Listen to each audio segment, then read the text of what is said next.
बिस्मिल्लाहिर्रहमानिर्रहीम, अस्सलाम वालेकुम नाज़रीन, आप देख रहे हैं दिला स्टार विद यासिर रशीद। नाज़रीन, हम हुकूमत के मशकूर हैं कि हमें इस शेर का मतलब समझा दिया कि मुश्किलें इतनी पड़ी हम पर कि आसान हो गई। सलाम पेश करते हैं अपनी हुकूमत और उनकी टीम को कि जिन्होंने अवामी मफाद और फलाह के जिस काम पर भी हाथ डाला, अवाम को दिन में भी तारे नजर आने लगे। गंदम की कीमत हुकूमत ने 1400 रुपए तय की, लेकिन अवामी मफाद में उसे ओपन मार्केट में 1950 रुपए में फरोख्त किया जा रहा है। हुकूमत ने कमाल कर दिया। वज़ीर आज़म ने हुकूमती रेट ऐसी बहाल की कि तेल की कीमत कम की तो अवाम को तेल सूंघने से भी महरूम कर दिया। सब्जी और फ्रूट पर हुकूमत ने ज़ख़ीरा अंदोज़ों पर अल्टीमेटम दिया तो टमाटर, आलू समेत तमाम खाने पीने की अशिया अवाम की दस्तरस से दूर कर दी गई। ये सारे मामलात देखकर हुकूमत ऐसी डरी है या फिर माफिया ऐसा डरा है कि हुकूमत की नज़रों से तमाम चीज़ें ओझल करके रखती हैं। पहले जिस रेट पर चीज़ें मुयस्सर थीं, अब उस रेट पर नहीं मिल रहा। इस हुकूमत की वजह से ऐसी चीज़ें महंगी होना शुरू हो चुकी हैं। नाज़रीन, हम अपनी हुकूमत को सलाम पेश करते हैं कि हुकूमती रेट क्या होती है उसका मतलब भी हुकूमत ने हमें समझा दिया है। कोई मुश्किल नहीं होती, कोई बहरान नहीं होता, बस आपने सब्र का दामन नहीं छोड़ना और बस घबराना नहीं है। हुकूमत ऐसे ही अपनी रेट बहाल करती रहेगी। गंदम की कीमत किसने बढ़ाई? उस जिम्मेदार ने कि जिसने काश्त की, या फिर उस फ्लोर मिल ने जिसने उसे खरीदा, या फिर उस कमीशन खोरों ने जिन्होंने उसे ओपन मार्केट में फरोख्त किया, या उस माफिया ने जिसका आज तक कोई सुराग नहीं लगा सका। लेकिन हुकूमत का नारा है कि माफिया को नहीं छोड़ा जाएगा। इसी इशू पर बात करने के लिए सीनियर सहाफ़ी राना अजीम साहब हमारे साथ मौजूद हैं और दीगर मेहमान जिनमें अब्दुल रऊफ मुख्तार साहब जिनका ताल्लुक फ्लोर मिल्स एसोसिएशन से है वो हमारे साथ मौजूद हैं।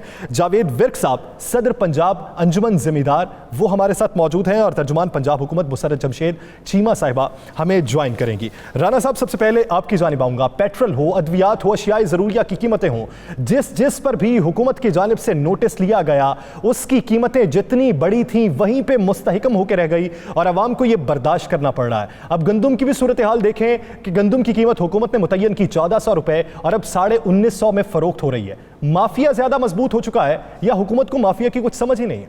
देखें यासर, माफिया कोई नहीं है, हुकूमत खुद एक माफिया बन चुकी है। मामला बड़ा क्लियर सा है कि 1400 रुपये किलो रेट आपने मुकर्रर किया है। 43.2 मिलियन मेट्रिक टन गंदम आपका कहना है कि हम हुकूमत कहती है, हुकूमती वजीर कहते हैं कि हुकूमत के पास मौजूद है और इससे डबल गंदम जो है अभी किसानों के पास मौजूद है। ये हमारा दावा नहीं, ये हुकूमत का दावा है। अब मान लें कितनी गंदम अगर आपके पास मौजूद हो तो फिर किसी एक फ्लोर मिल्स को भी हड़ताल नहीं करनी चाहिए, रोटी महंगी नहीं होनी चाहिए, गंदम का किल्लत नहीं पैदा होनी चाहिए, गंदम जो है वाफर होनी चाहिए और गंदम की जो कीमत मुकर्रर की है वो भी उसी तरह होनी चाहिए। हुकूमत कहती है कि हमने स्मगलिंग रोक दी, गंदम जो है वो दूसरे सूबा में भी नहीं जा रही, गंदम जो है वो वहाँ पर अफ़गानिस्तान भी नहीं जा रही। लेकिन नहीं जा रही तो गंदम नहीं मिल रही, बाकी सबको नहीं मिल रही तो आम आदमी को नहीं मिल रही। गंदम से बनाया हुआ आटा नहीं मिल रहा तो आम आवाम को नहीं मिल रहा। बदकिस्मत यह है कि इस हुकूमत के हवाले से हम नहीं कह रहे, आज वज़ीर आज़म पाकिस्तान ने एक्शन लिया है आज, और उन्होंने हुकूमत पंजाब को कहा है कि चाहे जो मर्जी करे, चाहे जो मर्जी करे, हर सूरत में अवाम को सस्ता आटा दें, हर सूरत में। ये मैं नहीं कह रहा, ये वज़ीर आज़म पाकिस्तान कह रहे हैं। अब मुझे बताएं क्या होगा? क्या अब आवाम को सस्ता आटा देने के नाम पर अरबों रुपए किसको जाएंगे? किसके लिए दिए जाएंगे अरबों रुपए? वो अरबों रुपए किसकी जेब में जाएंगे? पहले तो ये हिसाब दिया जाए कि अगर 43.2 मिलियन मेट्रिक टन गंदम मौजूद है तो फिर क्या फ्लोर मिल्स वाले जो हैं वो 2 नंबरी कर रहे हैं? क्या जिन DCOs की ड्यूटी लगाई गई थी, जिन पटवारियों तहसीलदारों की ड्यूटी लगाई गई थी, क्या उन्होंने गंदम आगे किसी ऐसे लोगों को जिम्मेदार से ख़रीद कर बेची कि जो माफिया है? क्या फ्लोर मिल्स माफिया है? अगर नहीं है ये माफिया तो फिर माफिया हुकूमत खुद है, फिर वो सरकारी अफसरान माफिया हैं। इसका जवाब हुकूमत को देना होगा। या सर एक चीज़ तो बड़ी क्लियर है कि आज तमाम तार अहकामात के बावजूद वज़ीर आला पंजाब ने कल कहा था कि रोटी महंगी नहीं होगी, आज पूरे लाहौर में महंगी रोटी, महंगा नान मिला। जो गंदम है वो नायाब है, आटा मिल नहीं रहा, जहां मिल रहा है मन जो उनके रेट है उस रेट पे मिल रहा है, सरकारी रेट पे नहीं मिल रहा। अगर मिल रहा होता तो आज वज़ीर आज़म पाकिस्तान इस पर एक्शन ना लेते। सही, हम कैटेगोरिकल बात कर लेते हैं। सबसे पहले बात करेंगे ज़मींदारों के हवाले से, फिर फ्लोर मिल्स के हवाले से, फिर हुकूमती एक्शन के हवाले से। जावेद विर्क साहब, आपकी जानिब आऊँगा, कहिएगा कि इस साल हुकूमत ने किस रेट पर गंदम खरीदी? क्या वो 1400 ही था या 1400 से ज़्यादा या कम पे खरीदी गई? और फ्लोर मिल्स ने किस रेट पर खरीदी? और साथ ही ये कि क्या गुज़श्ता साल की निस्बत इस साल पैदावार में कोई कमी वाक़ई हुई है? साहब, इस दफा 1400 रुपए इन्होंने कीमत मान ली है, हालांकि जिम्मेदार को कम कीमत मिली है। इसके बावजूद जिम्मेदार ने खुशी के साथ दी। जब इन्होंने अपना कोटा पूरा कर लिया है, आप बताएं ये गंदम किधर गई है? ये गवर्नमेंट के लेके हम मिनिस्टर साहब को, वज़ीर खराब, इनका डीसीओ साहब को लेके हर डीसीओ को उन्होंने खुद खरीदी है। इनके पटवारी, इनके तहसीलदार गाँव में जाके खरीद रहे हैं। ये गंदम ही है, बाहर भी नहीं गई। इंडिया का बॉर्डर बंद है, पाकिस्तान का बॉर्डर बंद है, तो क्या मसला क्या है? कौन सा माफिया है? माफिया सर गवर्नमेंट खुद है जो गरीबों को नहीं मिल रही। ये कौन सी बात है कि गंदम भी वाफर हो? जिम्मेदार एक माह पहले गंदम इन्होंने पूरा कोटा अपना कर लिया है। अब इन्होंने बताना है को गंदम किधर गई। इनका डीसीओ क्या कर रहा है, इनका चीफ सेक्रेटरी क्या कर रहा है, इनके मिनिस्टर क्या कर रहे हैं? इनके एसी बंद कराएं, इनको गाड़ियां से छीने, इनको क्या बाहर जाएं, जाएं महलों में, जाएं शहरों में, ट्रक लेके आएंगे, आटे के जगह जगह खड़े कर दें। मैं देखूंगा शाम को सस्ती होती कि नहीं। ये गवर्नमेंट विर्क साहब, एक बात बताएं, जब हुकूमत रेट तय कर देती है तो जिम्मेदार उस रेट से कम कीमत पे क्यों गंदम फरोख्त करता है? जिम्मेदार को खरीदार नहीं मिलता था। ये एक माफिया है, ये लेते नहीं थे। जिम्मेदार आरटीए के पास जाता था, आरटीए कम, वो फ्लोर मिलों वाले वो 1400 रेट है तो वो 1000 रुपए पे ले रहे थे। इस दफा कुछ हुआ है, कंट्रोल हुआ है, अब उन्होंने अपना माफिया बना लिया। जिम्मेदार ने तो अपनी गंदम इनको दे दी है। जिम्मेदार का पले को जो पड़ा है नहीं पड़ा, उन्होंने खुशी से दिया कि चलो गरीबों को मिले। जिम्मेदार इससे कम रेट पे भी देने के लिए तैयार है। ये जिम्मेदार को सूटें दे। अगर यूब के दौर में सस्ती थी तो यूब पूरी सूटें देता था। वो 5 साल मनसूबा ले आए, हमें 1000 रुपया रेट दे, हम 1000 रुपये देने के लिए तैयार हैं। ले आए वो मनसूबा, जिम्मेदार को रियायत दें, खादों में राहत दें, तेल में रियायत दें, बिजली में रियायत दें, ट्रैक्टर में रियायत करें। ये लोगों को सस्ती मिलेगी, वाफर मिलेगी। विरक साहब मुझे ये बताएं, आप कहते हैं कि सारा आपने सामान गंदम बेच दी, डीसीओ पटवारी तहसीलदार गंदम ले गए। इसका आपका कहना है कि तहसीलदार पटवारी और डीसीओ इन्होंने गंदम गायब की है, ये ब्लैक भी लेके जाना चाह रहे हैं? ये जाए मिनिस्टर अपने का, ये मिनिस्टर साहब क्या कर रहे हैं महकमे ज़राअत, ये आए सामने, ये पब्लिक को बताएं कि इन्होंने ली थी, इन्होंने गंदम ले लिया, तो गंदम गई किधर?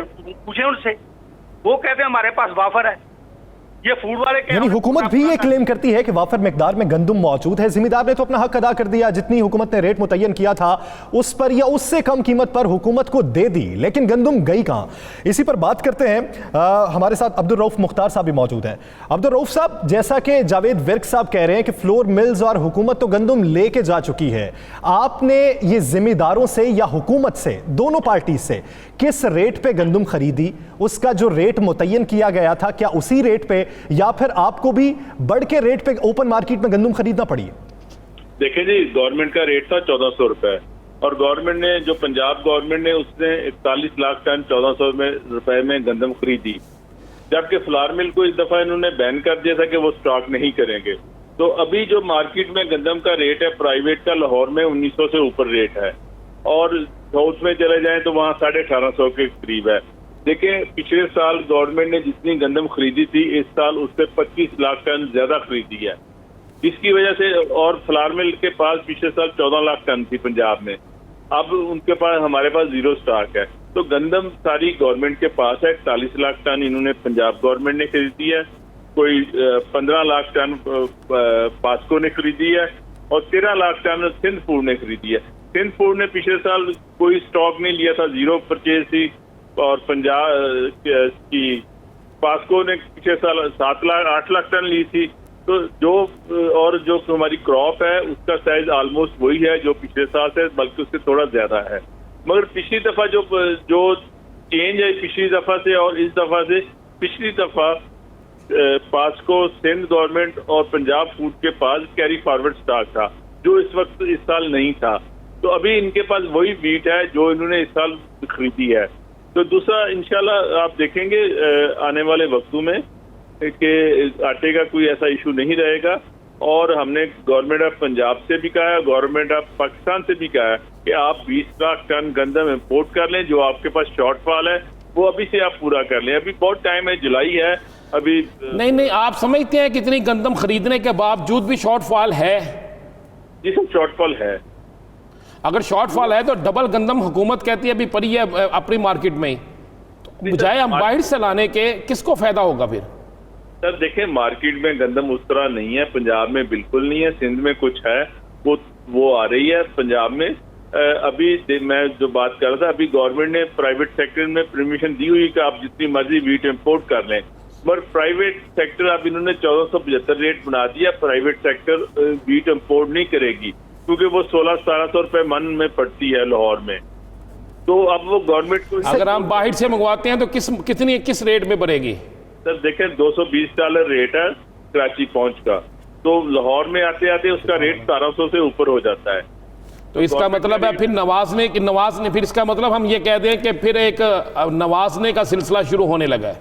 नहीं सर, इसमें नवाजने वाली तो कोई बात नहीं, इंटरनेशनल रेट है प्राइवेट सेक्टर में भी। चले ठीक मुसरत साहिबा का स्टांस इस पे ले लेते हैं। मुसरत साहिबा, जैसा कि बात यह है कि हुकूमत कीमतें रेगुलेट अभी तक क्यों ना कर सकी, वो अशियाए ज़रूरिया की हों, पेट्रोल की हों या दीगर चीज़ों की, जब भी बहरान पैदा होता है एक दिन में पैदा होता है और फिर हमें हफ्तों उसको भुगतना पड़ता है। नोटिस लिया जाता है और नोटिस के बाद बहरान के दौरान जितनी कीमत बढ़ती है उसी पे ही उसको मुस्तहकम कर दिया जाता है। अवाम आसाइशी अशिया दूर हो जाने पर सब्र कर लेती है, लेकिन जब नवाला मुंह से दूर होने लगे ना तो बगावत उस वक्त जन्म लेती है। हम माफिया कहें किसे? जमींदार तो कहता है हमने तो बेच दी, फ्लोर मिल्स वाले कहते हैं ओपन मार्केट में रेट ज्यादा है, हुकूमत ज्यादा ले गई, तो माफिया कौन है? बिस्मिल्लाहिर्रहमानिर्रहीम, बहुत शुक्रिया। बेसिकली मैं अर्ज करूं, अगर हम सिर्फ अभी इस वक्त अगर आटे के क्राइसिस की बात करें तो गवर्नमेंट का फ्लोर मिल के जितने भी हमारे लोग हैं उनके साथ निगोशिएट हो गया हुआ है। सिर्फ इंशाल्लाह ताला कोई चंद रुपए, कोई 5 से 10 रुपए की फ्लक्चुएशन मजीद होगी, यानी कि अगर गवर्नमेंट ने मुकर्रर किया था 850, लेकिन जो फ्लोर मालिकान हैं उनकी तरफ से ये डिमांड थी कि उसमें उनका कुछ कमी बेशी की गुंजाइश थी। उसके बाद फिर गवर्नमेंट ने अब निगोशिएट करके तो अब ये इंशाल्लाह ताला 860 पे हम इंश्योर करेंगे with in a couple of days, maximum एक दिन की बात है। मैंने कपल ऑफ डेज इसलिए कह दिया कि अगर उसमें थोड़ा बहुत गंदम की ओपन मार्केट में कीमत देखें 1400 से 1950, 550 का फर्क है। देखें, हम इंशाल्लाह ताला, मैंने अर्ज किया कि बेसिकली तो ये सारा क्राइसिस, ये फ्लोर मिल्स और ये सारा उसकी वजह यह है कि जब आटा नहीं मिल रहा तो लोगों को ओपन मार्केट से लेना पड़ रही है गंदम, जिसकी वजह से ये सारा एक साइकिल है ना। जब आपको फ्लोर मिल्स वाले आटा नहीं देंगे तो अवाम ने रोटी तो खानी है, तो वो जब ओपन मार्केट वाले भी फिर इसी चीज का फायदा उठाते हुए, ये बात आपकी ठीक है कि ये चीज रिपोर्ट हो रही है कि लोग अपनी मनमानी कीमतें भी लोगों ने वसूल की हैं, लेकिन ये बात भी ठीक है कि ये रिट कायम करना, प्राइस को कंट्रोल करना, ये सिर्फ गवर्नमेंट की ही जिम्मेदारी है। और इंशाल्लाह ताला with in 1 day prime minister साहब ने भी इस पे नोटिस लिया, सीएम साहब ने तो ऑलरेडी लिया हुआ था। सो इंशाल्लाह अब ये चीज ऑलमोस्ट कंप्लीट हो गई है। विद इन 1 डे आप देखेंगे कि प्राइस भी रेगुलेट हो जाएंगी और ये जो ओपन मार्केट वालों ने जो अंधेर नगरी मचाई हुई है, इंशाल्लाह ताला इस पे भी काबू पा लेंगे। पाकिस्तान तहरीक इंसाफ की हुकूमत ये कहती है कि माफिया हुकूमत को चलने नहीं दे रहा। अब तो एक आधा बहरान नहीं, कितने बहरान पैदा हुए, वो सब के सब माफिया के जनरेट किए हुए थे पाकिस्तान तहरीक इंसाफ की हुकूमत के मुताबिक। अब अवाम ये कहती है कि हमें तो वो माफिया ही अच्छा था, कम से कम तादाद जो है चीज़ों की मार्केट से गायब होने की वो इतनी ज़्यादा नहीं थी, रेट इतने फ्लक्चुएट नहीं करते थे। देखें, हमने बारहा अर्ज की, प्राइम मिनिस्टर साहब ने, सीएम साहब ने और हम भी जो वर्कर क्लास से लोग हैं, कि देखें बेसिकली ये बात तो ठीक है, इसको डिनाई कोई भी नहीं कर सकता। ये दीवार पे लिखी हुई बात है कि इस सिस्टम में, जिस सिस्टम में हम सर्व कर रहे हैं, हम गवर्न कर रहे हैं, इस सिस्टम में हर सफ में उनके सहूलतकार मौजूद हैं। बिकॉज वो जो माफिया था वो फैसिलिटेटर उनके आज भी सिस्टम में मौजूद हैं। और ये भी बात ठीक है कि वो अपनी, ये मैंने अर्ज किया कि ये बका की जंग है, या माफिया बचेगा या इस मुल्क के अवाम और स्टेट बचेगी। तो याद रखें, मुझे तो लग रहा है माफिया ही बचेगा, आवाम नहीं बचती कायम दिखाई दे होगी, बचना है। नहीं, अवाम नहीं बचता। अच्छा रऊफ साहब, राणा साहब इंशाल्लाह उम्मीद रखें हक और सच। हम तो मेरी बहन, हम तो उम्मीद लेकर निकले थे, लेकिन आज मुझे एक शहर में किसी में मुझे रोटी 15 नान 15 रुपए से कम दिखा देना। वज़ीर आला साहब ने कल इलेक्शन लिया और आज किसी एक जगह पे भी इसको रेट कम नहीं हुए। चले अल्लाह करे, हम उम्मीद रखते हैं। लेकिन रऊफ साहब, आप मानते हैं इस बात को कि 860 रुपए में आप आटा का थैला बेचेंगे? 1475 रुपए गंदम का इशू रेट है, 837 रुपए 50 पैसे हमारा एक्समिल आटे का रेट है, 849 रुपए हम दुकानों पे पहुंच आटा देंगे और 860 रुपए में रिटेल होगा। इंशाल्लाह कल से कोटा शुरू हो रहा है गंदम का और परसों से आपको 860 रुपए में लाहौर की पूरी मार्केट में आटा मिलेगा और कोई इंशाल्लाह आटे का इशू नहीं है। अब भी शॉर्टेज का कोई इशू नहीं है पूरे पंजाब में, सिर्फ रेट का इशू है, वो भी परसों तक सॉल्व हो जाएगा। उम्मीद करते हैं कि अवाम को ये रेट कम मुयस्सर हो सके। अवाम तो है, चाहे वो फ्लोर मिल्स वाले हों, चाहे वो हुकूमत हो, चाहे अपोजिशन और हुकूमत के आपसी ताल्लुकात हों, उनमें ख़राबी की वजह से पिस रहे हैं तो अवाम पिस रहे हैं और कोई नहीं पिस रहा। यहाँ पर ये जो ब्लेम गेम एक तरफ से जारी है, इसी की वजह से अवाम को ये सब कुछ भुगतना पड़ रहा है। लेकिन उम्मीद करते हैं कि आने वाले दिन खुशहाली लेकर आए, हम बेहतरी की जानिब गामजन हो सकें। नाज़रीन, दीगर इशूज़ पर बात करेंगे एक शॉर्ट ब्रेक के बाद।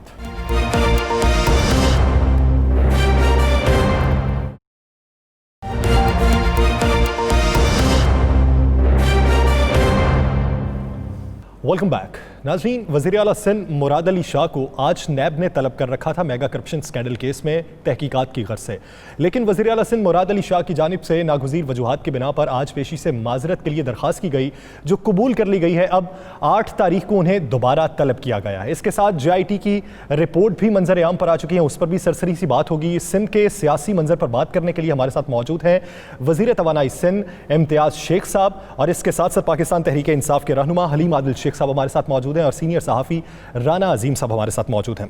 राना साहब, आज तो नागुज़ीर वजूहात के बायस माजरत कर ली गई, कबूल भी हो चुकी है, लेकिन पेशी से ज़्यादा दिन का रिलीफ नहीं मिला, सिर्फ 2 दिन का मिला है। क्या गिरफ्तारी भी मुमकिन हो सकती है? ऐसी अफवाहें हैं या ऐसी खबरें भी गर्दिश कर रही हैं कि किसी न किसी पेशी पर वज़ीर आला सिंध की गिरफ्तारी भी हो सकती है? बिस्मिल्लाहिर्रहमानिर्रहीम, अस्सलातु वस्सलामु अलैका या सय्यदी या रसूलल्लाह, अस्सलातु वस्सलामु अलैका या सय्यदी या हबीबल्लाह। यासर, बिल्कुल ये अफवाहें गर्दिश कर भी रही हैं और बहुत से अहम हलकों की तरफ से ये भी कहा जा रहा है कि वज़ीर आला सिंध जो हैं ये इनकी मुमकिन गिरफ़्तारी है, ये कहा जा रहा है। देखें यासर, अगर ऐसा मामला हो गया और आज 92 में आपने स्टोरी भी, बड़ी लीड स्टोरी भी है ये, अगर ऐसा खुदा न खास्ता मामला हो जाता तो ये जमहूरियत के लिए बहुत बड़ा नुकसान होगा। देखें, इसमें पहले ही हालात, जमहूरी हालात को इतने अच्छे नहीं हैं और जमहूरी हालात इसलिए भी अच्छे नहीं हैं कि अगर आप देखें, गौर करें तो हर तरफ से कोई ना कोई जमहूरी कुव्वत जो है वो किसी न किसी तरीके से कोई ना कोई प्रोटेस्ट कर रही है। कभी वफाक पे सियासी हमले हो रहे हैं, कभी सूबों पे हमले, सियासी हमले मैं कह रहा हूँ हो रहे हैं। और अगर इस सूरत हाल में, मौजूदा सिनेरियो में अगर वज़ीर आला सिंध गिरफ़्तार हो जाते हैं, अगर गिरफ़्तार हो जाते हैं, लेकिन पीपल्स पार्टी तो सिंध में सर्वाइव कर लेगी, उनके पास बहुत बड़ी अक्सरियत है, उनके ख़िलाफ़ सियासी जमातों के पास वो स्कोरिंग नहीं है कि वो उनको डिस्टर्ब कर सकें। और जहाँ तक ऑर्डिनेंस एक मौजूद है जिसके बाद फ्लोर क्रॉसिंग जो है वो भी नहीं हो सकती, तो इन तमाम सूरत हाल में वहाँ पर तो नया वज़ीर आला आ जाएगा, लेकिन एक कंपेन चल सकती है जिसका खदशा है कि आखिरकार बाकी सूबे अपनी जगह, सिंध के वज़ीर आला को ही गिरफ़्तार क्यों किया जाता है और सिंध पर ही ये सिंध की ही अहम शख्सियात क्यों गिरफ़्तार होती हैं। और उस हालात में जब कोरोना की अरूज हो और जब कोरोना पे कंट्रोल करने के लिए सबको मिलकर काम करना हो, उन हालात में जब मुल्क के अंदर मुआशी सूरत हाल भी बेहतर ना हो और सरहदी सूरत हाल भी बेहतर ना हो, तो इन हालात में आप जब किसी ऐसी शख्सियत की गिरफ़्तारी करते हैं, चाहे वो किसी केस में मतलूब है या नहीं, उस पर इल्ज़ाम है या नहीं, मैं इससे हट के बात करता हूँ, तो फिर आपको उसके बाद सियासी मंजरनामा तब्दील होता नज़र आएगा। मैं आपको ये बिल्कुल क्लियर कर दूँ, अगर कोई ये समझे कि वज़ीर आला सिंध की गिरफ़्तारी की सूरत में सियासी जो पूरी बिसात है वो ठीक तरीके से चलेगी, सियासी सिस्टम चलता रहेगा, तो मेरे ज़रा इस बात को कंफर्म करते हैं कि उसके बाद सियासी सिस्टम सही तरीके से नहीं चलेगा और बहुत सी कुव्वतें मुतहर्रक हो सकती हैं। इम्तियाज शेख साहब, क्या आप समझते हैं कि गिरफ्तारी अमल में आ सकती है, और अगर गिरफ्तारी अमल में आ जाती है, नैब जवाबात से मुतमईन नहीं होता, तो क्या कोई सियासी बहरान पैदा हो सकता है? वज़ीर आला को इस तरह बुला के गिरफ्तार करना है, मतलब, और ये मतलब सिंध के वज़ीर आला को ही क्यों, मतलब इस तरह, वैसे ही नैब पर इतने मतलब इल्जामात लग रहे हैं, इतने सुप्रीम कोर्ट के रिमार्क्स हैं, मतलब मैं हमारे नहीं है, सुप्रीम कोर्ट के रिमार्क्स हैं और मुख्तलिफ इदारों से रिमार्क्स आ रहे हैं, अखबारों में पढ़ें आप। दूसरी बात मैं आपको बता दूं, ये इंशाल्लाह आप देखिएगा, इस पर कुछ भी नहीं होगा, नहीं इसमें कोई इस तरह की गलत कोई चीज की गई है जिसपे कोई मतलब इस तरह का अमल कोई एक्शन लिया जाए कि वज़ीर आला जैसी शख्सियत को, और वो जो कि पूरे फोर फ्रंट पे हैं इस पूरे मुल्क में, इस वक्त वो कोरोना को लीड कर रहे हैं इस वक्त पूरे मुल्क में। इम्तियाज शेख साहब, इस बात को हम मानते हैं, लेकिन पाकिस्तान पीपल्स पार्टी का ही तो ये मौकिफ है कि पाकिस्तान तहरीक इंसाफ और नैब का नक्सस है, ये इंतकामी कार्रवाई का निशाना बना रहे हैं सिंध हुकूमत को, तो उसी बुनियाद पे के अलावा और बहुत शख्सियात हैं हमारी पार्टी की जो कि इस वक्त इस निशाने पर हैं, और मतलब दूसरे तहरीक इंसाफ में तो देखें कितने कितने मतलब केसेस हैं, कितने स्कैंडल्स हैं, कोई एक भी गिरफ्तार हुआ, वापस लग गए, निकल के आ गए। बिल्कुल शेख साहब, आप दुरुस्त कह रहे हैं, हमने आपकी पार्टी के लोगों की गुफ्तगू आप तक पहुंचाई है। लेकिन मैं मतलब ये आप लोगों से गुजारिश करता हूं कि इस तरह की प्रिजम्पशंस पे प्रोग्राम न करें, क्योंकि अभी देखें वो जाएंगे, जरूर जाएंगे, पहले भी तो जाते रहे, सब जाते रहे, हमारे चेयरमैन साहब भी जाते रहे, हम मतलब किसी इदारों से, किसी इन्वेस्टिगेशन से कभी नहीं भागेंगे सीधे ये, और इंतकामी कार्रवाइयां हमारी पार्टी के खिलाफ होती रही हैं, पहले भी होती रही हैं, अभी भी हो रही हैं, तो मतलब उसको फेस करेंगे उस हिसाब से, पॉलिटिकल हिसाब से।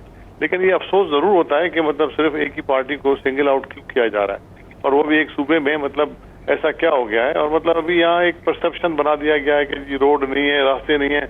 मेरे साथ जो भी दोस्त हैं मेरे साथ चले, मैं आपको दिखाता हूँ कि रोड कहाँ बने कहाँ नहीं बने, बिल्कुल चले, मैं आपको दिखाता हूँ। और अस्पतालों की, ठीक है, उसमें अस्पतालों में बेहतरी की जरूरत है, और इदारों में बेहतरी की जरूरत है, लेकिन बेहतरी तो हर जगह गुंजाइश है ना, बेहतरी तो पंजाब में भी चाहिए, बेहतरी तो मतलब इस्लामाबाद में भी चाहिए, फ्रंटियर में भी, केपी में भी चाहिए। तो मेरा मतलब है कि ये चीजें होती रहती हैं, लेकिन इसको ये बना के कि जी पूरा उसमें हम बैठ के बहस करें कि यूँ होगा तो होगा, डेफिनेटली ना उन्होंने कोई गलत काम किया है इस वजीर आला ने। और दूसरी बात, आपने कहा था कि आज बुलाया, आज उनको नहीं बुलाया गया। देखे ना, ये भी आपकी इन्फॉर्मेशन है, उनको बुलाई 8 को गया था, और मेरी उनसे वज़ीर आला साहब से बात हुई थी कुछ 4। आज दरखास्त नहीं दी गई कि नागजीर वजूहात की बिना पर मैं पेश नहीं हो सकता? नहीं, बिल्कुल नहीं, गलत है ये। 8 तारीख को ही बुलाया गया था, और उन्होंने मुझसे जाती तौर पे मैं इसको इसलिए कंफर्म कह सकता हूँ कि आज से 5-6 दिन पहले मैंने पूछा था, तो उन्होंने कहा 8 तारीख को है, ठीक है ना। तो आज ये मतलब आपकी ये इन्फॉर्मेशन भी सही नहीं है, तो मतलब उसको भी तस्दीक कर लें कि मतलब ठीक है, बुलाया जाएगा, 8 को बुलाया जाए, 10 को बुलाया जाए, जरूर जाएंगे, क्यों नहीं जाएंगे। अगर कोई ऑफिशियल कोई जरूरी काम होगा तो पहले भी मतलब लोग लेते रहे, और मुख्तलिफ लोग भी मतलब लेते रहे, मतलब एग्जाम्पशंस देते रहे या डिले करवाते रहे, तो इसमें तो कोई बड़ा मसला नहीं है कि मतलब कोई 2 दिन पीछे हो गया, 4 दिन पीछे हो गया। लेकिन मेरी गुजारिश यही है कि प्रिजम्पशंस पे प्रोग्राम न करें कि ये हो जाए। शेख साहब, बिल्कुल आपने दुरुस्त कहा, बिल्कुल आपने दुरुस्त कहा। हम इसी प्रोग्राम में आपके वज़रा की गुफ्तगू सुना देते हैं कि जिसमें आपके वज़रा कह रहे हैं कि वज़ीर आला सिंध जो हैं उनको गिरफ्तार करने के लिए सारी प्लानिंग की जा रही है। हम नहीं, ये आपके वज़रा, हम उनकी गुफ्तगू सुना देते हैं। हम तो आपका मौक़िफ़ बयान कर रहे हैं। ओवरऑल कह रहा हूँ कि प्लानिंग तो होती रहती है ना, इस तरह की चीजें होती रहती हैं। हाँ, तो हमने तो वही कहा ना, फिर आप हम पे ना डालें, हमने आप लोगों की बात की है। नहीं, कौन से वज़ीर ने कहा था? मैं अभी प्रोग्राम में सुना देते हैं, कोशिश करके सुना दें, इस तरफ की बात होनी चाहिए। लेकिन ये जरूर हम कह रहे हैं, और शुरू से कहते आए हैं कि हमारे खिलाफ इंतकामी कार्रवाइयां हो रही हैं, हमारे खिलाफ झूठे केसेस बनाए जा रहे हैं, हमारे खिलाफ रोज किसी न किसी मकदमे में काम नहीं करने दिया जाता। देखे ना, अब एक वजीर आला को आप रोज बुला के बिठा देंगे उधर कि जी पूरा दिन बैठा रहे, 3 दिन तैयारी करे उसकी, मतलब यहाँ कोरोना से भी फाइट आउट करना है, और वो पूरे मुल्क में लीड कर रहे हैं। जिस तरह का प्रोग्राम सिंध ने किया है, फाइट आउट किया है, और सब सूबों ने उसकी तलकीद की है, उसके पीछे चले हैं, और मतलब हम सबको साथ लेके चले हैं इसमें। मतलब इवन इस्लामाबाद और बाकी जगहों पर भी जो भी चीज थी, जो पॉलिसी रखी है, वो सिंध की शुरुआत की पॉलिसी थी। लेकिन अब काम न करने देना और मतलब उनको बुला के तंग करना, उस पर मैं कह रहा हूँ कि इस तरह की चीजें मतलब अनसर्टेनिटी मुल्क में होगी तो मुनासिब नहीं है वो किसी तरीके से। वैसे भी मुल्क की हालत देख लेना जी, बिजली का हाल देख लें, गैस का हाल देख लें, पेट्रोल का हाल देख लें, आटे का बहरान, मतलब कोई एक बहरान हो तो मैं बताऊं आपको, मतलब अभी। लेकिन ये फिर भी हम कहते हैं कि जो हालात है मुल्क के इस वक्त, ये पॉइंट स्कोरिंग करने का टाइम नहीं है। लेकिन हालात तो बड़े खराब। हम तो खुद ये चाहते हैं, इस इशू को उजागर ही इसी वजह से किया गया था कि जमहूरियत डिरेल नहीं होनी चाहिए, इंतकाम का निशाना नहीं बनाना चाहिए, सबको एक ही सतह पर डील करना चाहिए। हलीम आदिल शेख साहब, इस वक्त जो सूरत हाल है सिंध की, वज़ीर आला की नैब में पेशियां, इस पर तो मौक़िफ़ इम्तियाज़ शेख का सामने आ चुका है, आप इस पर क्या मौक़िफ़ रखते हैं? और साथ ही साथ जो JIT की रिपोर्ट मंजर आम पर आई है, सिंध हुकूमत की तरफ से शाया हुई, पाकिस्तान तहरीक इंसाफ की जानिब से ये इल्ज़ामात लगाए जाते रहे कि बेशतर अफराद के नाम शामिल हैं, लेकिन कोई एक भी पाकिस्तान पीपल्स पार्टी के रहनुमा का नाम नहीं उसमें सामने आया। सबसे पहले तो जो अभी आपने शेख साहब की बात की है, तो मैं शेख साहब की आधी बात से मैं बिल्कुल उसको सहमत हूँ कि नहीं होना चाहिए कि जी ऐसा होगा तो क्या होगा, वो होगा तो वो होगा, वो नहीं होनी चाहिए बात की। वज़ीर आला साहब जाएंगे, फिर पकड़े जाएंगे, और पकड़े जाएंगे तो क्या होगा, ये डिस्कस ही नहीं होना चाहिए ना। हमें क्या पता कब जाएंगे कब नहीं जाएंगे, तो ये तो अच्छी बात है शेख साहब जो बात कर रहे हैं। लेकिन दूसरी जानिब जो उन्होंने जिस तरीके से उन्होंने कहा कि सिंध में शायद घी और दूध की नहरें बह रही हैं और उनके साथ चलें, तो शेख साहब मेरे बड़े भाई हैं, हमारे मोहतरम हैं, अगर आपको भी दावत दे रहे हैं तो हमें भी पीछे की डिग्गी में बैठा लीजिएगा उस गाड़ी की, कुछ रोडें हम भी दिखा देंगे, कुछ अस्पताल हम भी दिखा देंगे, कुछ सिंध का बुरा हाल हम भी दिखा देंगे। शेख साहब के साथ जब भी चले तो मुझे भी छोटी गाड़ी पीछे लगा लूंगा, और मैं चाहता हूं कि इसको बेहतर है 92 आ जाए, अपनी टीम भेजवाए इम्तियाज शेख साहब के साथ, आप वो भी दिखाएं और हम भी दिखा देंगे। तो बात यह है कि मैं बताना चाहता हूं कि सिंध का बहुत बुरा हाल है। सिंध में सिचुएशन ये कि कल भी मैं गया हुआ था, तो मतलब आज भी लकड़ी के पुल पड़े हुए हैं जहां उससे गिर के पिछले दिनों 10 साल बच्चा एक मर गया। आज भी शेख साहब के अपने जिले के अंदर गदा गाड़ी की एम्बुलेंसें चलती हैं, चिंची के ऊपर लोगों को, मरीजों को उठाया जाता है। आज भी सिंध में मोटरसाइकिलों की एम्बुलेंस, मरीज डेड बॉडीज मोटरसाइकिलों पर उठाई जाती हैं, गदा गाड़ी पे उठाई जाती हैं, रक्शे पे उठाई जाती है, चिंची में उठाई जाती हैं। आज भी अस्पतालों में दवाइयां नहीं मिलती हैं सिंध के अंदर, और आज भी लाड़काना में 2 करोड़ की दवाइयां इन दिनों, पिछले हफ्ते 2 करोड़ की दवाइयां कोरोना के लिए गई, उसको बेच दिया गया, बाद में वो कब्रिस्तान से दस्तयाब हो रही है। बात है कि यहाँ की दूध और घी की नहरें नहीं बह रही, यहाँ बहुत बुरा हाल है, तबाह हाल है। कोई डिपार्टमेंट ऐसा नहीं है जिसकी कल सीधी हो, कोई इशू ऐसा नहीं है। शेख साहब, अवाम ये कहती है कि पाकिस्तान तहरीक इंसाफ विफाक में तो मौजूद है, अगर सिंध हुकूमत कुछ नहीं कर रही तो विफाक की जानिब से क्या किया जा रहा है? के इलेक्ट्रिक के सामने आज आपने एहतजाज किया है, अच्छी बात है, एहतजाज करना चाहिए, अवाम के लिए करना चाहिए, लेकिन विफाक से कहिए ना कि के इलेक्ट्रिक को समझाए, के इलेक्ट्रिक को सब्सिडी दिए, या जो भी करना है। सिंध की तो सुनता नहीं है के इलेक्ट्रिक, तो आप विफाक के जरिए कहलवाइए। सबसे पहले बता दूंगा वफाक ने क्या किया। कोरोना पिछले दिनों गुजरा है सिंध में, होकर अभी गुजर रहा है, अभी उस टाइम निकल रहे हैं। 60 अरब रुपए सिंध के 50 लाख लोगों को वफाक ने दिए। छोटी बात है, तफसील में जो कि कोरोना का टॉपिक नहीं है, तो मैं बताना चाहता हूं कि शेख साहब भी बता दीजिए, राशन के इंचार्ज थे, कि कितने लोगों को राशन दिया इन्होंने। वफाक ने सिंध के 50 लाख लोगों को 60 अरब रुपए का राशन दिया है। दूसरा, के इलेक्ट्रिक की बात करता हूँ। के इलेक्ट्रिक का 2023 तक का एग्रीमेंट, उसका मुआहदा 2009 में पीपल्स पार्टी की गवर्नमेंट ने इनके दौर में अबराज लिमिटेड को दिया, अबराज कंपनी को दिया हुआ है, और अबराज को दिया तो 2011 में अबराज के मालिक को सितारा इम्तियाज दिया जाता है कि बड़ी जबरदस्त डील बनवा दी उसने। तो 2023 तक हाथ बंधे हुए, फिर भी गैस उनको पूरा दिया हुआ है, उन्हें फर्नेस ऑयल दिया हुआ है, जो ग्रिड में बिजली देने को दी हुई है। अब नीचे के इलेक्ट्रिक तक माफिया है। के इलेक्ट्रिक तो मैं समझता हूँ कि किलर इलेक्ट्रिक है। के इलेक्ट्रिक नेपरा जो कर रहा है वो कर रहा है उसके साथ, लेकिन सिर्फ गवर्नमेंट की भी जिम्मेदारी है। 2009 में ये तोहफा, ये अबराज का जो तो पहले परवेज मुशर्रफ के दौर में प्राइवेटाइज होती है, उसके बाद कंपनी, जब दूसरी कंपनी आती है, अबराज जो इस वक्त बैठी है, उसका तोहफा पीपल्स पार्टी के दौर का है। और वफाक, हम सब कुछ कर रहे हैं जो हम कर सकते हैं। अभी 2 रोज पहले उमर अयूब खान साहब बैठे थे, हम सब बैठे थे गवर्नर हाउस में। हलीम साहब, आपने आज इल्जाम भी लगाया कि पाकिस्तान पीपल्स पार्टी के बेशतर रहनुमाओं की ईमा पर उनके लोगों को के इलेक्ट्रिक ने नौकरियां दी हैं और के इलेक्ट्रिक भत्ता भी देता रहा है। मुझे जी रेस्पॉन्ड करने का मौका दीजिएगा प्लीज। जी शेख साहब, जी बिल्कुल। तो मैं बताना चाहता हूँ, तभी तो बताया मैंने आपको, तो वो जो इन्होंने सितारा इम्तियाज दिया और इनके दौर में मिला, उसके बाद सब कुछ यहाँ हमें पता चला कि के इलेक्ट्रिक में किस किस को पैसे जाते रहे, किस किस को नौकरियां मिलती रही, कौन कौन बेनिफिशियरी रहा। दूसरा, JIT पे बात कर दूं, आपने कहा आपका सवाल का अगला, तो आज जो JIT है ना जी, 164 का बयान मौजूद है, वीडियोस मौजूद हैं, 6 साल से दुनिया दिखा रही है, बड़ी बड़ी लोगों की तस्वीरें वहां मौजूद हैं। क्या वो तस्वीरें नमाज पढ़ाने को गया था वहां? क्या ज़कात लेने को गई थी वहां? क्या वहां उनसे मिलने को गए थे वहां? उसके बावजूद अगर दूध से मक्खी की तरह निकाल के फेंक दिया गया है लीडरशिप को, तो जैसे सिंध में जाली अकाउंट्स मशहूर है, ये एक जाली JIT आज इन्होंने। और देखिए, बेचारी वेबसाइट भी करप्ट हो गई, वो उसका वजन बर्दाश्त ही नहीं कर सकी। वेबसाइट में करते हैं वो, फिर बैठ जाती है, फिर चढ़ाते हैं, फिर बैठ जाती है, फिर चढ़ाते हैं, फिर बैठ जाती है। वेबसाइट कह रही है कि ये झूठी JIT है, वो ही वजन नहीं ले पा रही, इसकी वेबसाइट अपलोड ही नहीं हो रही है। बात है कि अल्लाह का खौफ करे, खुदा का खौफ करे। मतलब कैसे इम्तियाज भाई आप बात कीजिएगा, इम्तियाज में जरूर बात कीजिएगा, कोई वो नहीं है। जी आप बात कीजिएगा, मैं बिल्कुल बीच में नहीं बोलूंगा। मैं कहना चाह रहा हूँ ये JIT अब होना ही चाहिए। 2-2 3-3 JIT फिर रही है। एक JIT मेरे हाथ में भी है, मैं आपको दिखा दूं, ये भी एक JIT है, ये भी JIT है। लेकिन ना मैं फैसला कर सकता हूँ ना आप फैसला कर सकते हैं। एक सुप्रीम कोर्ट के चीफ जस्टिस से मैं अपील करता हूँ, चीफ जस्टिस से, कि एक सो मोटो एक्शन लें। जो उज़ैर बलोच जिंदा है अल्हम्दुलिल्लाह, बुलाए, उसका 164 का बयान लेकर आए। JIT में जिनके साइन है, जो अफसरान थे, IP के, MI के, पुलिस के तमाम लोग, उनको बुलाएं और एक दफा इसका जुडिशियल कमीशन बनाएं और चेक करें कि किसने किया। मैं कहता हूं इस शहर के साथ जुल्म हुआ। बल्दिया फैक्ट्री में 269 लोग भत्ते के लिए जला दिए गए, मार दिए गए। निशान मोराई ने क्या कुछ किया, उज़ैर बलोच ने 198 लोग मारे। अब उसको खून को भूल जाए शहर के लोगों को। मैं कहता हूँ शेख साहब से ले लेना, शेख साहब से ले लेना, इम्तियाज शेख साहब से पूछ लेना। सबसे पहले तो जी अब देखें, अब मसला ये है, तो अली जैदी साहब बड़े जंपे लगा रहे थे कि JIT में मैं ये कर दूंगा, मैं ये कर दूंगा, मैं वो कर दूंगा। अब JIT आ गई तो उसको मान नहीं रहे। अब ये कोई तरीका है? JIT का तरीका है, JIT के तमाम अफसरों का, जो JIT बनी किसकी थी उसकी नोटिफिकेशन है कि कौन से 7 अफसर उसमें थे, उन 7 के दस्तखत वहाँ हैं। फिर वो होम सेक्रेटरी के पास जमा होती है, होम सेक्रेटरी IG के पास भेजता है, और मतलब वो आज सिंध गवर्नमेंट ने जाहिर कर दी। मतलब किस वजूहात की बिना पर, किसी टेक्निकल वजूहात की बिना पर नहीं की होगी, इनके मुतालबे पर कोर्टों के ऑर्डर पे हमने शाया कर दी।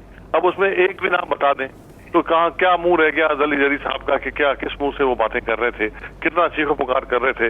तो भली चैलेंज करना चाहे तो कर लेना सुप्रीम कोर्ट में, सुओ मोटो क्यों लें? आप लोग जाए ना कोर्ट में, अब जो अली जरी साहब जाए या जो भी जाए तो देख ले। तो मेरा मतलब है कि इस तरह के इल्जामात अपोजिशन लगाती आ रही है, इस तरह के इल्जामात मुख्तलिफ जगहों पर लगा रही है। ये कितने शर्म की बात है कि अपने वजीर आजम की जो उनकी पार्टी है, वजीर आजम उसके सरबराह हैं, उसके खिलाफ ये, उसके जो एक महकमा है उसके अंडर में, उसके खिलाफ जाके धरना दे रहे हैं। ये मतलब किसको बेवकूफ बना रहे हैं, किसको मतलब ये दे रहे हैं, इतना ये चीज के समझा रहे हैं कि जी गवर्नमेंट भी इनकी, इदारे भी इनके अंडर में संभाले भी, ये पैसे भी उसको ये दें, उनको कराची इलेक्ट्रिक को मतलब हर चीज ये खुद करें। तो मतलब अब वो कहते हैं कि जी हम धरना देंगे। ये कुछ समझ में आने वाली बात है कि कोई मतलब कोई यकीन करेगा कि वजीर आजम बट क्यों नहीं कार्रवाई करते, क्यों नहीं इसका लाइसेंस रिवोक करते, क्यों नहीं सस्पेंड करते? हमने तो मुतालबा किया है ना, आज नेपरा को भी कहा है कि आप आए, इंक्वायरी करें, फेक फाइंडिंग मशीन लाएं, इसको रिवोक करें, इसका लाइसेंस सस्पेंड करें। तो क्यों नहीं करवाते? वजीर आजम का तो मतलब एक दाएं हाथ का काम है, ऑर्डर करेंगे वो हो जाएगा, क्यों नहीं करते? तो ये सोचने का सवाल है कराची वालों के लिए कि सोच लें। दूसरी बात, अवराज की बात की तो अवराज सबसे बड़ा डोनेशन गिवर है तहरीक इंसाफ का, इससे भी कुछ छुपी बात नहीं है। वो उनके जो मालिक हैं, जो इस वक्त अपना लंदन में है, अरेस्टेड हैं किसी मसले में, वो तो इनके पास बैठते थे, प्राइम मिनिस्टर के पास, प्राइम मिनिस्टर हाउस में बैठते थे, और सबसे बड़ी डोनेशन उन्हीं की है इस पार्टी को। उसके लिए हमें क्या कहा जा रहा है कि जी इन्होंने दिया और दिया। नौकरियां वोकरियां देखें, मतलब न कोई इनसे भत्ता लेता था, न कोई भत्ता किसको, कराची इलेक्ट्रिक सप्लाई किसी को भत्ता क्यों देगी भाई, क्यों देगी? हाँ, नौकरियां वोकरियों का मुझे नहीं पता कि कौन उसमें लगा कौन नहीं लगा, और वो भी मेरिट पे ही करते हैं। लेकिन तहफ्फुज़ात सुने तो दोनों जानिब के कहीं पर कुछ ना कुछ तहफ्फुज़ात जायज़ हैं, चाहे वो हुकूमत के वफाकी हुकूमत से हों या फिर पाकिस्तान तहरीक इंसाफ की जो सिंध में अराकीन हैं उनके सिंध हुकूमत से हों, कुछ ना कुछ तहफ्फुज़ात जायज़ हैं। लेकिन इस दौरान पिस कौन रहा है? अवाम पिस रहे हैं। अवाम फुटबॉल बने हुए हैं वफाकी हुकूमत और सिंध हुकूमत की इस चपकलिश के दरमियान। उम्मीद करते हैं कि सिंध हुकूमत जो है वो वफाकी हुकूमत के साथ रवाबित पढ़वाए और वफाकी हुकूमत भी जो है वो एक कदम आगे बढ़ाए तो सिंध की अवाम के लिए कुछ बेहतरी हो सके। नाज़रीन, दीगर इश्यूज पर बात करेंगे एक शॉर्ट ब्रेक के बाद।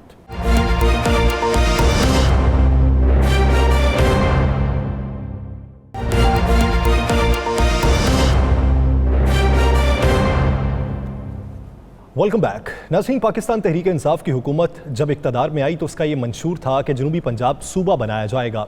इक़्तिदार में आने के बाद उस पर थोड़ी सी खामोशी इख्तियार हो गई, लेकिन फिर बाद में खामोशी टूटी और रफ्ता रफ्ता उस पर काम होना शुरू हुआ और फिर बात यहाँ पर आन पहुँची कि सेक्रेटेरिएट कहाँ बनाया जाएगा।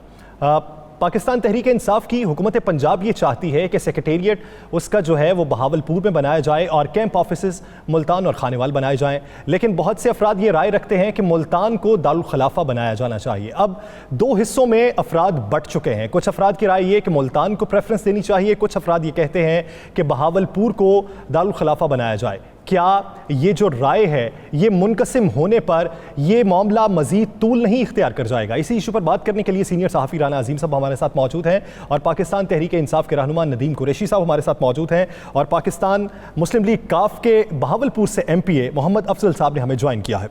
राना साहब, तहरीक इंसाफ ही इस इकदाम को उठाने वाली थी, तहरीक इंसाफ के ही ये मंशूर में शामिल था कि जनूबी पंजाब का नारा लगाकर वो इक़्तिदार में आई, लोगों को साथ में लाया, लेकिन अब ये बंटवारा हो चुका है। लोग ये चाहते हैं कि बहावलपुर मुल्तान में से किसी एक की चॉइस हो, मानी किसकी जाए, हुकूमत क्या करेगी?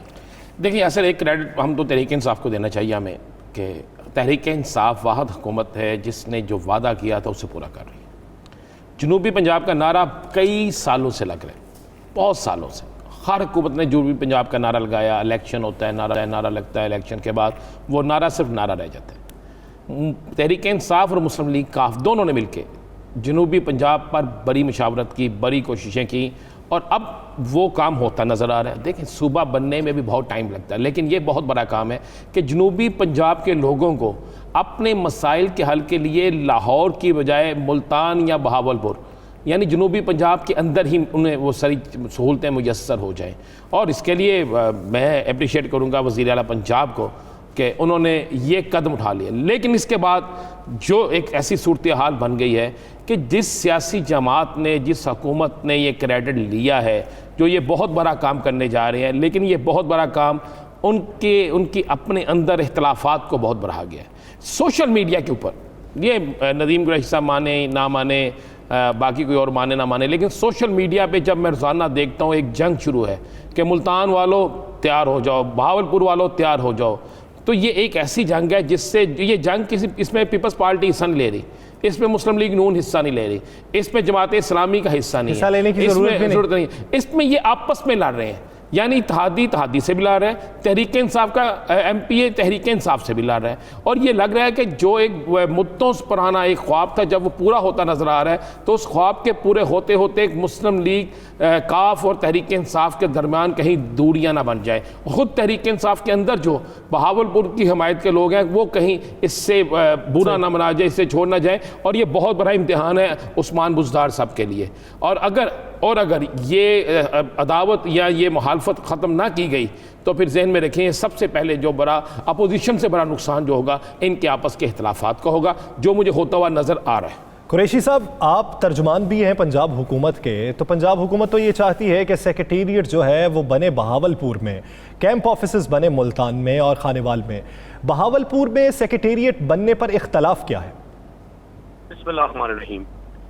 देखिए, एक तो मैं आपको अर्ज करूं, साउथ पंजाब के लोगों के लिए ये एक तारीख साज लम्हा है कि जिस कॉज को लेकर साउथ पंजाब के 4.5 करोड़ लोगों ने 20-22 साल स्ट्रगल की, फिर आखिर पाकिस्तान तहरीक इंसाफ को और इमरान खान को और फिर सरदार उस्मान बुज़दार साहब को ये क्रेडिट जाता है कि उन्होंने साउथ पंजाब के लोगों की उस विश को, उस ख्वाहिश को, उस जदोजहद को ना सिर्फ अमली जमा पहनाया बल्कि उन्होंने प्रैक्टिकली ये साबित कर दिया। जबकि माजी में PMLN और पीपल्स पार्टी की गवर्नमेंट ज्वाइंटली भी इक़्तिदार में रही और इंडिविजुअल भी उन्होंने इक़्तिदार इंजॉय किया और दोनों तीनों बार उनके पास 2/3 अक्सरियत थी। जबकि पाकिस्तान तहरीक इंसाफ को पंजाब असेंबली में भी और मरकज में भी सादा अक्सरियत मिली। हम कानून साजी के मरहले में दाखिल नहीं हो सकते थे, लेकिन चूंकि इमरान खान ने साउथ पंजाब के लोगों से वादा किया और हम सब कोशिश करते रहे, फिर आखिर साउथ पंजाब सिविल सेक्रेटेरिएट के हवाले से चीजें इंप्लीमेंट होने की तरफ चली गई और 1 जुलाई को ऐलान हो गया कि साउथ पंजाब सिविल सेक्रेटेरिएट कायम होगा और एडिशनल IG और additional chief secretary south Punjab फिल वक्त काम शुरू करेंगे।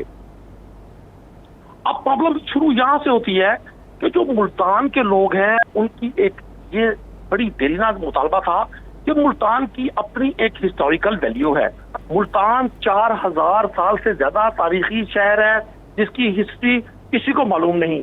मुल्तान साउथ पंजाब की पॉपुलेशन का 62% रखता है।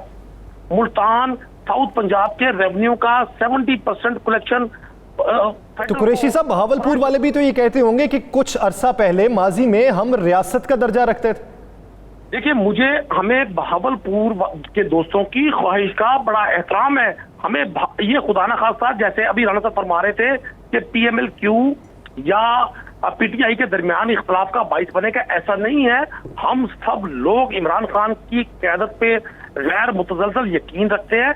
मैं समझता हूँ ये क्रेडिट पाकिस्तान तहरीक इंसाफ का प्योरली है कि शाह महमूद कुरैशी साहब की ख्वाहिश पर पाकिस्तान तहरीक इंसाफ के आइन का हिस्सा बनाया गया साउथ पंजाब के सूबे को, और जब मुल्तान से लोगों ने अपने वोट से नवाजा तो फिर मुल्तान, यानी आप ये चाह रहे हैं कि एक ख्वाहिश हमारी थी तो फिर मुल्तान को ही प्रेफरेंस दी जानी चाहिए। देखिए, मैं समझता हूँ कि मुल्तान की एक हिस्टोरिकल वैल्यू है, मुल्तान की एक ज्योग्राफिकल वैल्यू है, मुल्तान का इंफ्रास्ट्रक्चर है, मुल्तान सूफिया का शहर है, मुल्तान मोहब्बत करने वालों का शहर है, मुल्तान यहाँ सिंध का दारुल खिलाफा रहा है। भावलपुर अगर रियासत रही है तो भावलपुर समेत बहुत सारी रियासतें पाकिस्तान का हिस्सा बनी थी। कैपिटल बनने के लिए बहुत सारे लवाजमात इस तरह के हैं जो जिन पर 100% मुल्तान पूरा उतरता है। वैसे हमने अपनी सही, कुरैशी साहब साथ ही रहिए, मोहम्मद अफजल साहब से जान लेते हैं कि मुल्तान पे अगर सेक्रेटेरिएट बना दिया जाता है तो उस पर इख्तलाफ क्या है। अफजल साहब, जैसा कि कुरैशी साहब ये कह रहे हैं कि मुल्तान की अपनी एक हिस्टोरिकल वैल्यू है, उसको मद्देनजर रखते हुए ये इधर ही बनाना चाहिए, ये बात हम मानते हैं कि रियासत का वो दर्जा रखती थी बहावलपुर, लेकिन इस वक्त जो ज़रूरत है वो मुल्तान प्रेफरेंस पे होना चाहिए। आप उस पर क्या राय रखते हैं?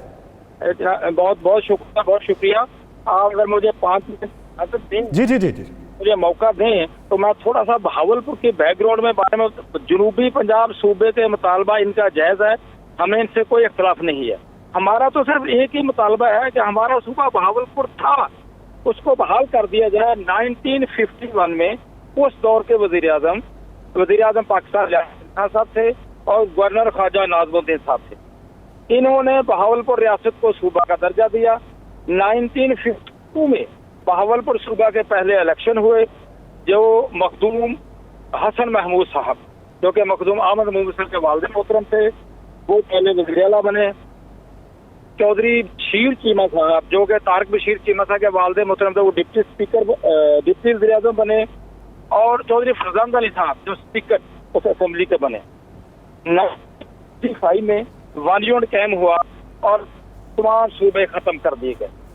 1955 में ये सारे सूबे खत्म कर दिए गए। 1970 में जहां से हमारा जवाल शुरू हुआ, हमारे बहावलपुर के साथ नाइंसाफियां शुरू हुई। यहिया खान साहब जो सदर मोहतरम थे, उन्होंने अपनी हुकूमत में वन यूनिट को तोड़ा और बहावलपुर सूबा को पंजाब में शामिल कर। चाहिए तो ये था। अफजल साहब, जो आप माजी की बात कर रहे हैं, सबके इल्म में है वो माजी, लेकिन बात ये है कि अगर मुल्तान को सूबा बनाने के बाद मुल्तान को दारुल खिलाफा बना दिया जाता है तो आपका जो धड़ा है उसका मौक़िफ़ क्या होगा? क्या वो पाकिस्तान तहरीक इंसाफ की हुकूमत के साथ रहेगा? भाई, हमारा तो एक ही वाज़े मौक़िफ़ है, बिल्कुल जनूबी पंजाब मुल्तान को सूबा बना। हमारा तो एक ही मौक़िफ़ है कि हमारा बहावलपुर सूबा बहाल कर दिया जाए बस। यानी अगर जनूबी पंजाब का सूबा बनता है तो आप ये कहते हैं कि मुल्तान को दारुल खिलाफा बना दिया जाता है तो हमें अलग सूबा बनाया जाए? हमारा तो सूबा भाई पहले था, 1951 से था।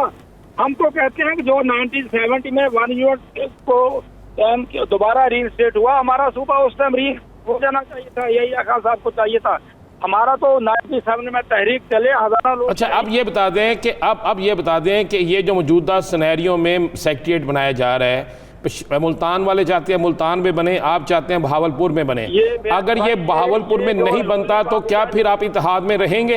नहीं मेरा भाई, ये सुन ले, जो लॉलीपॉप दिया जा रहा है, सूबे ऐसे बनते हैं या सेक्रेटेरिएट ऐसे बनते हैं। 2 दिन बहावलपुर में, ये तो डेवो बस हुई, उसमें सामान रख ले सकती। 2 दिन बहावलपुर, 2 दिन आगे मुल्तान से, आप 2 दिन खानेवाल, 1 दिन डीसी का।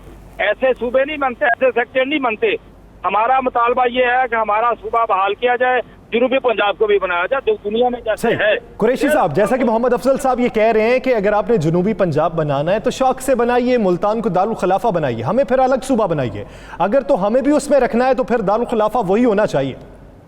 देखिए यासिर साहब, मैं आपको एक अर्ज करूं, हर चीज की पाकिस्तान में चूंकि डेमोक्रेसी है और डेमोक्रेसी हमें ये हक देती है कि हम अपनी राय का इजहार करें।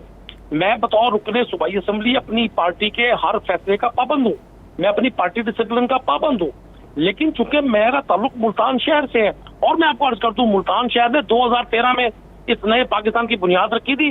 जब 2013 के इलेक्शन में मुल्तान शहर की मरकजी दोनों नशिस्तें पाकिस्तान तहरीक इंसाफ ने जीती। पाकिस्तान तहरीक इंसाफ की शक्ल में मुल्तान के शहीदों का खून शामिल है। 9 नौजवान इमरान खान साहब के उस जलसे में जो नवंबर 2014 में किला कोना कासिम बाग में हुआ, पाकिस्तान की तारीख का सबसे बड़ा जलसा, इसको जिसको माहिरीन कहते हैं कि कई लाख अफराद पर मुश्तमिल जलसा था। कुरैशी साहब, तारीखी हैसियत से तो डिनाय मोहम्मद अफजल साहब भी नहीं कर रहे। मुझे मोहम्मद अफजल साहब की किसी बात से इनकार नहीं है। मुझे मोहम्मद अफजल साहब हमारे भाई हैं, हमारे साथी हैं। हमारा और PMLQ का कोई इख्तलाफ नहीं है।